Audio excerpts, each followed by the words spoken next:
Welcome to Lead and Follow, a podcast that explores how great collaboration actually happens. I'm your host, Sharna Fabiano, author of the book Lead and Follow, The Dance of Inspired Teamwork. And I'm pleased to bring you the latest research, insights, and learning methods to help you work together better with the people around you. I help founders, solopreneurs, and new leaders become great at collaborating because I've seen how much more becomes possible when people integrate their ideas, perspectives, and strengths in a practical way. To learn more about coaching with me and for a one-time discount on your first session, go to sharnafabiano.com/coaching and enter the promo code podcast. The link is in the show notes. And now, here's the episode. Today I'm speaking with Dr. Kyle Payne, a strategic talent development leader based in Chicago with 15 years of experience driving process improvement and behavior change through training, coaching, and consulting. As a researcher, Kyle focuses on unethical behavior at work and examines the behaviors of, quote, ethical followers who resist unethical behavior and call into question unethical thinking. He has published and frequently gives talks on unethical behavior and other topics of concern to organizations. I am very much looking forward to learning about a recent study Kyle conducted among professional engineers and how they navigate ethical dilemmas. So, Kyle, welcome to the show. Thank you, Sharna. Thank you so much. You're welcome. I would love to orient listeners to this idea of ethical followership. So I wonder if you could just start by maybe introducing the term and how you became interested in this topic. Absolutely. Yeah. So with ethical followership, we could consider that as sort of the counterpart to ethical leadership, which we've spent for many years a lot of resources in academia and among organizations, among practitioners, trying to understand what leaders do to foster ethical behavior. So this is sort of looking at, well, what about the followers? What about folks who are in roles where they are primarily following a leader, whether that's a manager, someone they directly report to, or other leaders in the organization. So at least until, there's this utopian world in which all those ethical leaders are totally ethical, we need to think about followership, and we need to, I would think, provide some tools for folks who are in a role in which they may be following much of the time, to figure out, how do I navigate a situation where I receive an unethical directive or unethical request, or as may more likely be the case, just pressure to do something unethical. How do I resist that? And what can I expect in terms of outcomes? There's kind of that notion of self-efficacy, right? Do I feel confident speaking up when I feel I need to? Thank you. This is so important. And I can't help it. I want to just float the idea that maybe we need more ethical followership in order to get more ethical leadership. And maybe that is what gets us a little closer to utopia. So on that note, let's get right into your research. Maybe you could start by giving us an overview of the recent study with the engineers so that we are seeing things the way that you are seeing them. Absolutely. So to give a little bit of background, this study was designed to kind of fill that gap in the literature where we, again, have looked at ethical leadership very closely, haven't done as much with ethical followership. And I noticed that, like when I was in my doctoral program, so there's a PhD program in human capital management at Bellevue University. And in one of our courses, we read a review of research on followership from back in 2014. And I was so intrigued by that and really excited because, and that's that's a nerdy thing to say, right? A review article, a journal article, it's so exciting. But it was, it's kind of all these researchers who are trying to kind of reverse the lens and look at, what are followers doing. So that kind of initially inspired this study. But specifically, there was one of the co-authors on that review back in 2014 also was co-authoring at about the same time an article on ethical followership. And so if you Google ethical followership, that study is going to be one of the first ones that comes up. And really informative, really good. I mean, it brought up a lot of ideas that we have about what our role is as a follower, the extent to which we co-produce leadership as a follower, and how that informs whether we comply with an unethical directive or whether we resist it, right? And they borrowed this language from constructive resistance, right? Do we constructively resist? And when I read that study, I thought, well, this is very informative, but we're still kind of framing it as one or the other, right? You're complying or you're resisting. And I thought, well, if I'm trying to spread the message to practitioners, whether in the engineering profession or elsewhere, and say, hey, let's make sure we constructively resist, I would guess they're going to expect me to define that, to kind of elaborate on, well, what do those behaviors look like? So that's really where this study originated. It's a grounded theory study, so it's inductive. It's very much based on, in this case, doing interviews, but gathering data to build a theory, or at least a theoretical framework to kind of explain what happens for a follower when they face that unethical directive or request. How do they decide what to do? What behaviors, what kind of tools are available to them as far as taking action? And then what are the outcomes, right? What happens? And really, we had 25 interviews, very informative, very thoughtful, and really powerful examples of what ethical followership looks like. So I feel very fortunate. And honestly, it was such an efficient process because of that enthusiasm, because there were folks who were willing to share their story. So I think, interviews started, early December 2023, if I have my years right. And then we wrapped up in January 2024. So just 2 months, had these 25 interviews and really captured diverse perspectives, whether you think about the context or you think about what types of ethical dilemmas folks were facing or what background they're drawing upon, to kind of inform their approach. Yeah, I'm really struck by your comment on how robust the response was. I think sometimes we don't realize people care about this stuff. It's not just theory. Like this is the stuff that affects people every single day. And yeah, I wonder if you have any more thoughts having, met all those people. Like what's behind this forceful enthusiasm, to talk about this stuff. I mean, maybe we'll get into that when you go through the research, but I don't know, anything before we get into the specifics that is occurring to you? What immediately stood out in those conversations, and if I draw upon some of the conference presentations I've done within engineering, and I would say maybe in technical spaces in general, there's a really strong emphasis when we talk about ethics on what is the written standard, what is that code of ethics that we're following, and relating it to specific situations like case studies. And so if you look at engineering ethics training, and this is part of maintaining your license as a professional engineer, you have to continue your education. Much of that training is kind of based around that model, and so there's what I noticed from participants was there was a lot of emphasis on that's kind of the formal training, and then the informal, whether you call it training or knowledge sharing, is people sharing their own stories and their own experiences. And so I kind of attribute that enthusiasm to participate in the study to that kind of interest or that curiosity about sharing examples and sharing stories, because that's what, for all the folks who said, I love the case studies and I love seeing how we take those standards and apply them in real life, so much of that learning comes from interacting with others. And I suppose in this context, trying to articulate to an outsider, right, to someone doing a paper like this, who is a non-engineer, here's how to kind of make it make sense for them. And the curiosity. There were plenty of folks who approached the interview initially just kind of reflecting at kind of a surface level to say, it was a no-brainer. It's a black and white situation, and I left the organization and I feel great as a result.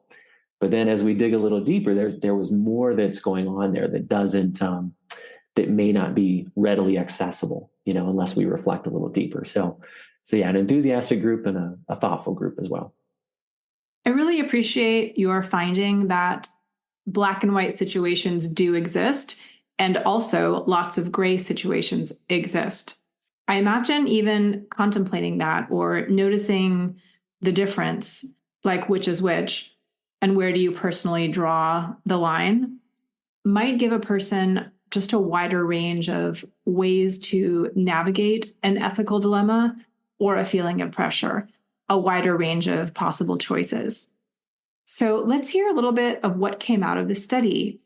Your paper points to what happens before, during, and after an ethical dilemma. Can you walk us through those three stages of what you learned?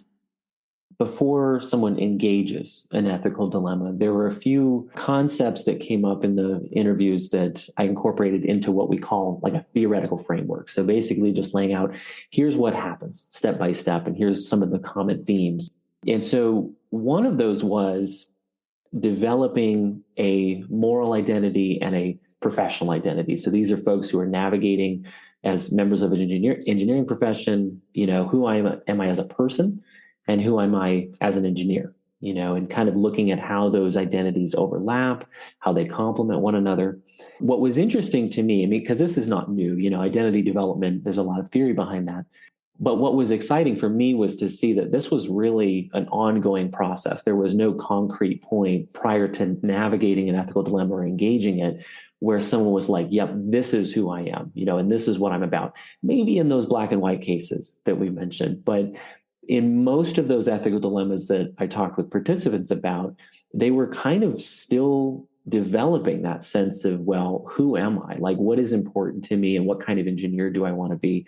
And so instead of being like an antecedent or something that would, come before they take action, I map it out in the theoretical framework as kind of an ongoing process. And it was especially exciting to me to see the folks who were still working through that as they were evaluating the outcomes, right? So they took action, they resisted, or they left an organization, whatever action they took, even as they're navigating those outcomes and evaluating, did I do the right thing and what would I do differently next time? They're still doing that reflection on who am I and what is most important to my identity as a moral person or my identity as a professional engineer. So that was really exciting. And one thing too, more of what you could call an antecedent, like before they take action, there was acknowledging pressure. And this came up really subtly in the early interviews, and it started to kind of come out more and more. This notion of acknowledging what actions someone is taking to put pressure on you, whether that's your leader or your peer or someone else. And also acknowledging how you feel about that. There was one practitioner or one participant that kind of flipped that around and said, you know what, I've had experiences where I kind of just grew numb to it, where I didn't acknowledge that feeling. I didn't spend time reflecting on it. I just kind of numbed myself to the pressure. And he actually made the connection. He said, as I invariably faced new ethical dilemmas, being so numb to it, he said he kind of let down his defenses, So I thought that was pretty powerful as a way of navigating not just that dilemma, that one ethical dilemma, but kind of thinking about their habits, right? And if I don't respond to this one appropriately, if I don't take time to acknowledge how I'm feeling in response to pressure, it's going to make it much more difficult the next time and the next time, to the point where I'm kind of just a doormat, just kind of complicitly going along. That really is fascinating. I want to underline a couple of things here. So, one, and tell me if you agree with this, Kyle, but it almost sounds like to me, the ethical dilemma itself is stimulating some extra reflection on those deep questions like, who am I? What kind of engineer am I? What kind of person am I? We don't always make time for that in our day-to-day lives. But once you're in a circumstance that maybe you haven't been in before, or once you're feeling a kind of pressure that you might not have felt before, I bet you do start asking yourself those questions. And here's the second thing I want to underline. It's the embodiment piece, which is that you really need to let yourself feel it, like feel the pressure. Because as your participant shared, it's actually the numbness or the tuning out of the sensation that often makes us complicit. So I guess I'm curious if that rings true for you. Is the ethical dilemma actually provoking a questioning of who we are or who we want to be? It resonates for sure. I mean, it's so easy, I think, to look at ethical dilemmas as sort of static and sort of isolated from this broader context of the environment you're in and who you are and who you kind of think yourself to be. And so I was really intrigued by the folks I would say the participants who could refer to multiple ethical follower behaviors as we were kind of building, what those are and what those look like. The ones who were more comfortable revisiting that identity, and letting that kind of be an ongoing process. I didn't figure out when I got my PE license who I am, right? And who I'm always going to be. This idea of this kind of dynamic sense of growth and identity development. Those folks could make those adaptations, those kind of coping on the fly to say, you know what, I haven't been in a situation like this before. I haven't felt pressure like this before, but I bet I can try this, right? Or I can try that, and I think gain more meaning out of that experience. Even if they don't get the outcome that they were looking for, they're still learning a great deal about how to navigate ethical dilemmas and learning a lot about themselves. Yeah. And I know you know this from coaching. It's such a core principle to let yourself keep evolving, and to not be attached to like who you were 10 years ago. It's such a universal indicator of health, I think. So I love that. Such a profound takeaway already. Let's keep going. So what happens during, and what is during even? So I would say, during the process of engaging an ethical dilemma, that's where there are specific behaviors. We identified about 13 different ethical follower behaviors, which was pretty exciting to just lay out and recognize that one of these might be the right fit, or a combination, a sequence of these might be the right fit for different situations. And those are tools in your toolbox, I think, as a follower, to know that you have those and that you can apply them, hopefully, with confidence, and you can do so competently, right? You've seen a model of how that's done. You've thought through how to do it effectively. I'll jump in here for a second with a quick note for listeners. If you would like an advanced copy of Kyle's paper, which describes the framework in detail with all 13 ethical followership behaviors, please reach out to him on LinkedIn. I'll put that information in the show notes.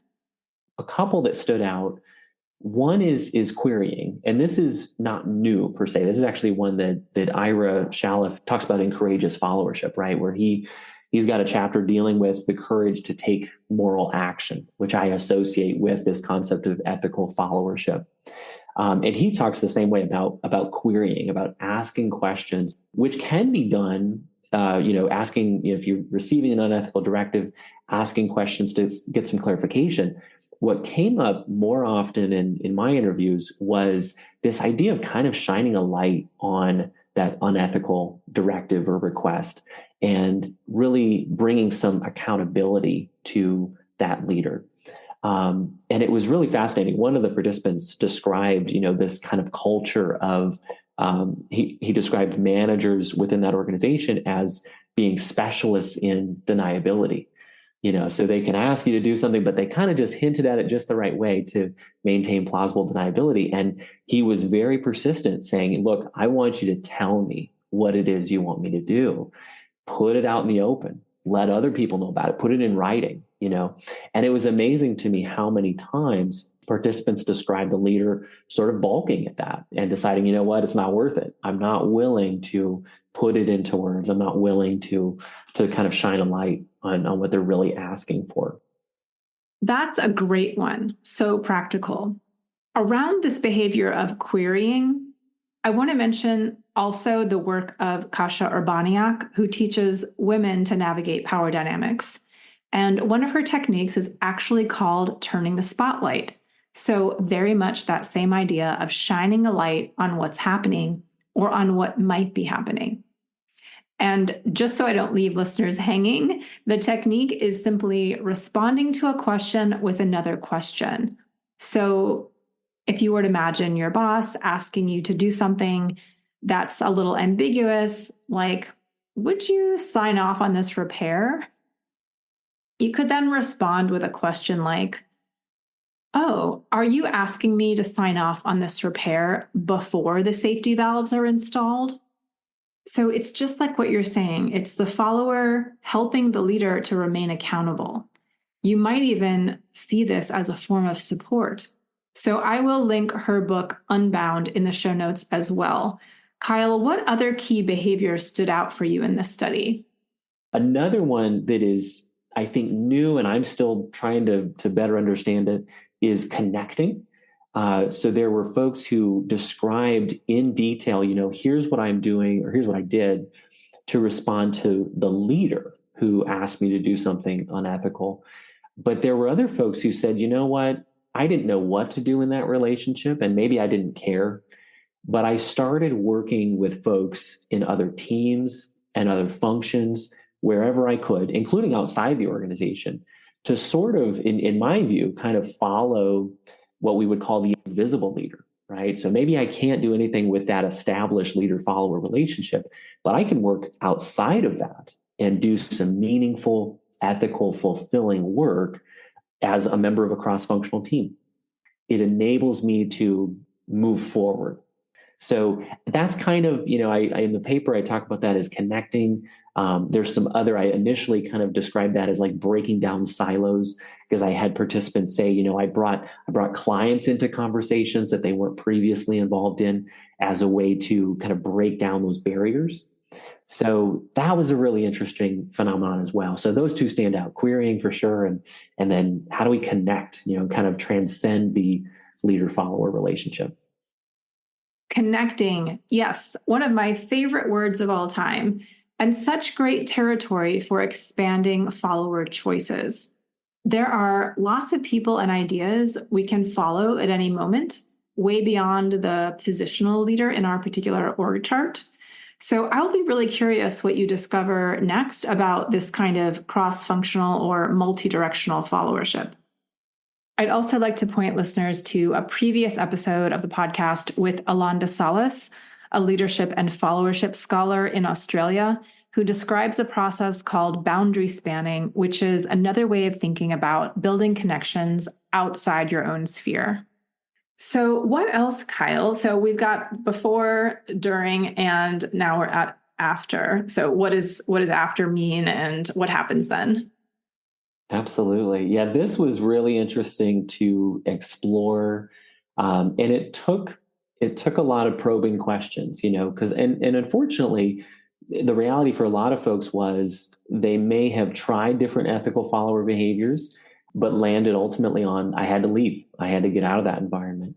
And it's very difficult, and I would say much more difficult for an ethical follower to evaluate the impact that their actions had, right? Especially if they leave, they don't know necessarily what impact they had on the organization, on the culture, on how the team operates. When I talk in the paper about the, mourning loss of resources, not just material resources like income, but they lose relationships. There's a lot of those sort of symbolic resources that are taken away. And so it can be very alienating, very isolating, of course.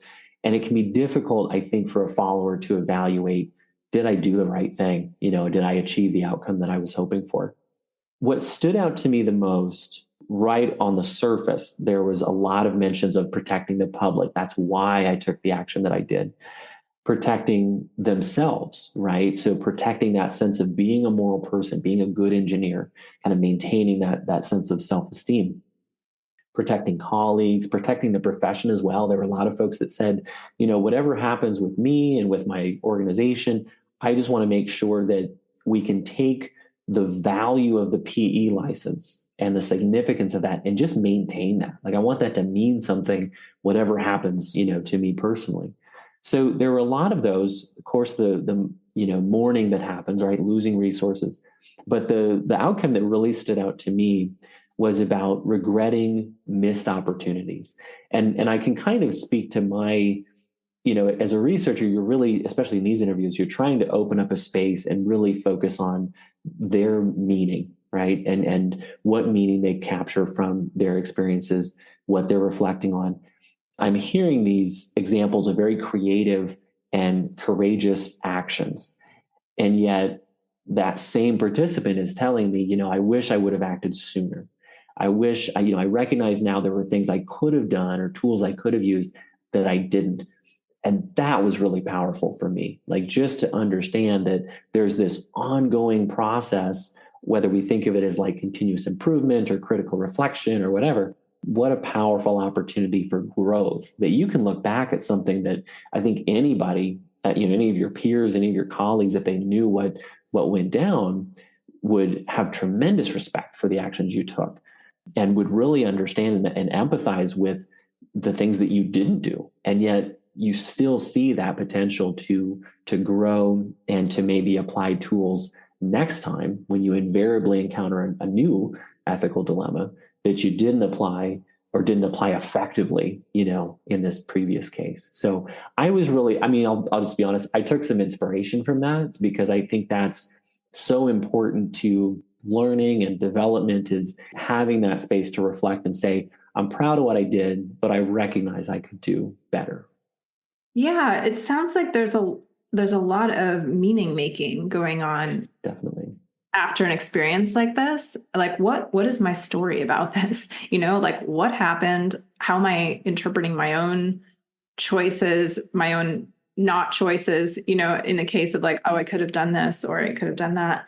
I want to ask you about one other thing here that seems like it's emerging to me, which is that I heard you say that several of the participants referenced protecting something beyond themselves, like the profession or the license or the public. And I wonder if that seems to you significant, like this sort of looking beyond the self and like making the meaning of this experience and these actions have some sort of larger significance, actually. I think so. And I think for me, it's a matter of giving voice to those concerns.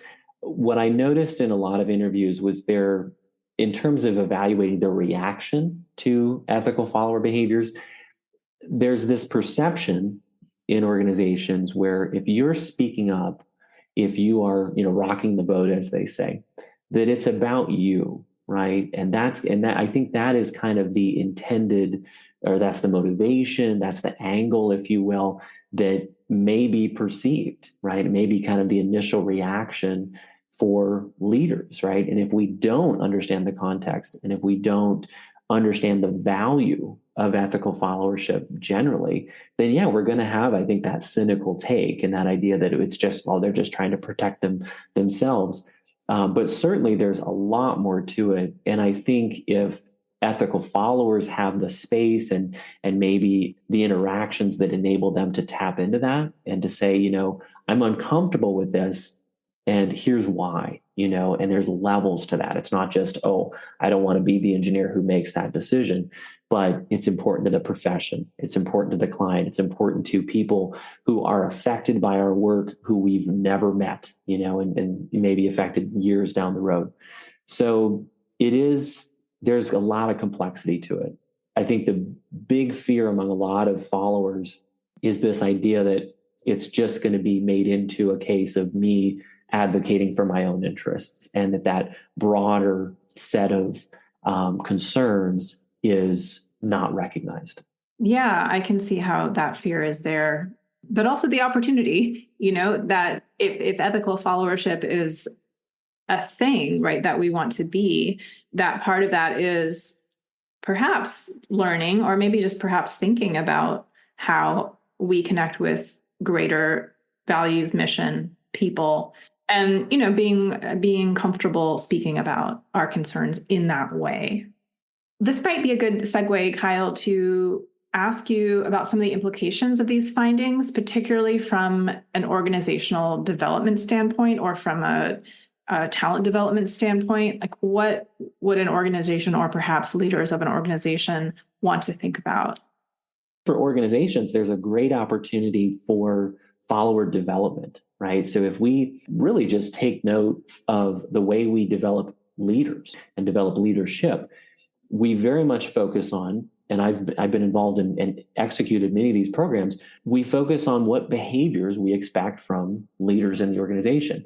And we identify specific behavioral competencies that will enable those behaviors. We can do the same thing with followers, and we should, right? So when we look at that list of 13 ethical follower behaviors, we should be able to illustrate for followers what each of those looks like and how that's valuable to their team and to the organization. And then to really talk about and incorporate in training, how do we become competent there's negotiating, for example. That's one that I'm not great at all. If I were an ethical follower and I looked at this research or was encouraged to negotiate, I would say I'm not even sure where to begin with that, especially negotiating with someone who has a great deal of power over me. So there are skills and there's knowledge involved in that. There's competency development that needs to happen. So I think that's certainly an opportunity for organizations to develop ethical followers the same way that we would try to develop ethical leaders. That makes a lot of sense. I'm reminded again of how your earlier point about ethical followership being not only about the individual person, even when that's how it's initially perceived. I feel like now I'm understanding more and more that these ethical dilemmas and this ethical followership behavior really speaks directly to the health of the whole system. Because I would hope that if you asked an average board member or executive leader, is it important to you that your organization operates in an ethical way? I would hope they would say yes. Of course, the answer is yes. But that's not enough. You can't just say you want ethical behavior or hope for it to happen or assume HR will take care of it.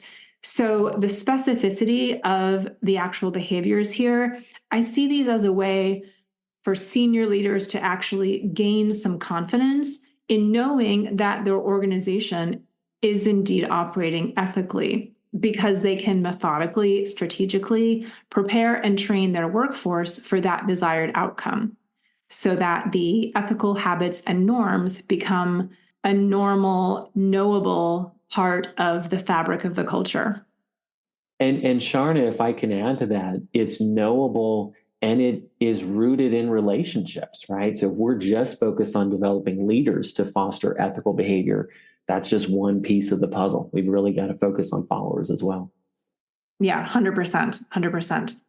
So having said that and focusing on the organization, I wonder if there are just a few things that you might want to leave listeners with on an individual basis, even if it's just things to think about related to ethical followership, wherever they might be in their work environment. To bring it down to an individual level, I think there's some certainly valuable ethical follower behaviors in that theoretical framework, things that we could sort of self-assess a little bit. And just like in my case, saying, well, I know I'm not a good negotiator, but looking through that list, if I were to approach either one of those or any of those behaviors, do I feel confident doing that? And do I feel like I can do it well? I'm going to jump in here again to list out these 13 behaviors so that you have a sense of what Kyla is referring to. They are committing, obeying, querying, reframing, appealing, educating, negotiating, refusing, threatening, leaving, connecting, advocating, and reporting. And again, if you would like an advanced copy of the paper, which describes each of these in detail, please do reach out to Kyle.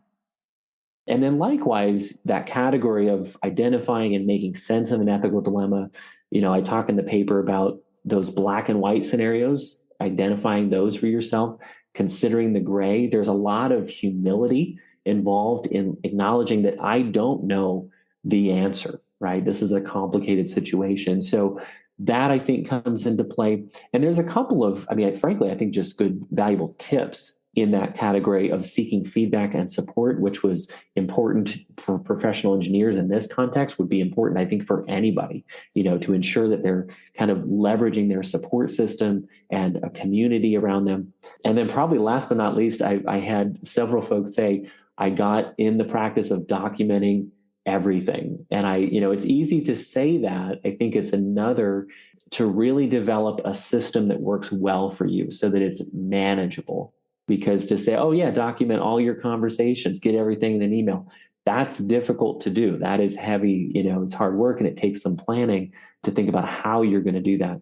But it is very important, whether you're thinking about reflecting on the pressure that's being applied, reflecting on the ethical follower behaviors that you're using, or if there's a point where, we talk about reporting, right, or whistleblowing, we could say, if it comes to that point, we want to make sure we have a paper trail that's going to really tell that story step by step. I want to ask you just a little more about the tip on feedback and support. I often think of those as different things, but you put them together. Could you just say a little more about those? Of course, yeah. The distinction became important in interviews where we were talking about feedback in this sort of transactional sense of I have this situation and I want to know what to do. And oftentimes that was where folks started, and then they realized it's really not that simple. So that feedback might not be as clear or concrete as you would like it to be. And I think that's where support kind of comes in, right? To acknowledge that this is not just about deciding what is the right thing to do, or even, which ethical follower behavior is the right fit. It's not just a decision. You really do have to have a space, in my view, where you can express these concerns, where you can feel heard, where you can feel like your ideas are valued. Otherwise, I'm not sure where you really develop that sense of self-efficacy, that confidence that you could bring these concerns to someone who may not want to listen and who may have a great deal more power than you do, and whose next step may be to show you the door. So I think support is, I always associate it with developing that confidence, that self-efficacy, but honestly, it's as much about just protecting yourself and being, honestly, just taking care of what you're thinking about, what you're feeling, and how you're coping with what is a very difficult situation. Yeah, thank you for that clarification. I think, feedback, there's a lot of different kinds of feedback and a lot of different kinds of support. So in this particular context, I really love how you described it, almost like having a thinking partner. Of course. It's almost as if it has to be first okay to talk about problems before you can actually talk about problems with at least one other person, or hopefully a couple of other people in your orbit, so that you can verbalize what you're seeing and feeling. And through that speaking and listening unit with the other person, then things emerge from that. Potential choices emerge from that. Even certain kinds of mental clarity emerge from that. What's next for this? I know you mentioned you were excited for others to take up this topic and research. How about for you? Where do you see yourself going with this next? There's a couple of directions that I have in mind. One is to do a case study and to really look at an ethical lapse, probably in the engineering profession. There's no doubt, no shortage of examples, and to look at that case study through the lens of ethical followership, to really focus on what did followers do and what behaviors did they demonstrate, what went into that decision making. So that's certainly one opportunity. And then another is to develop and validate a scale so that we can begin to measure and evaluate ethical followership within a team or within an organization. We have seen a great deal of success with establishing an ethical leadership construct about 20 years ago that is all over the place in scholarship on business ethics. So to do the same for ethical followership, I think would complement that well. So that's something I hope to work on in the future. Fabulous. Very exciting. I look forward to all of that. I'll also throw out a note here about the Global Followership Conference where Kyle will be presenting. So please come and meet him in person, April 25 and 26th in Glasgow at the University of Strathclyde. And we'll link that as well in the show notes. Kyle, it's such a pleasure to learn from you and explore this new territory. Thank you once again. And I look forward to our next conversation. Thank you, Sharna. I appreciate the chance to discuss. You have been listening to the Lead and Follow podcast. Special thanks to Glover Gill for composing our music, and a huge thank you to all of you who support the show. It really means a lot. If you enjoyed this episode, please share it with a friend or consider joining the Lead and Follow fan club for as little as $3 a month. There's a link at the bottom of the show notes.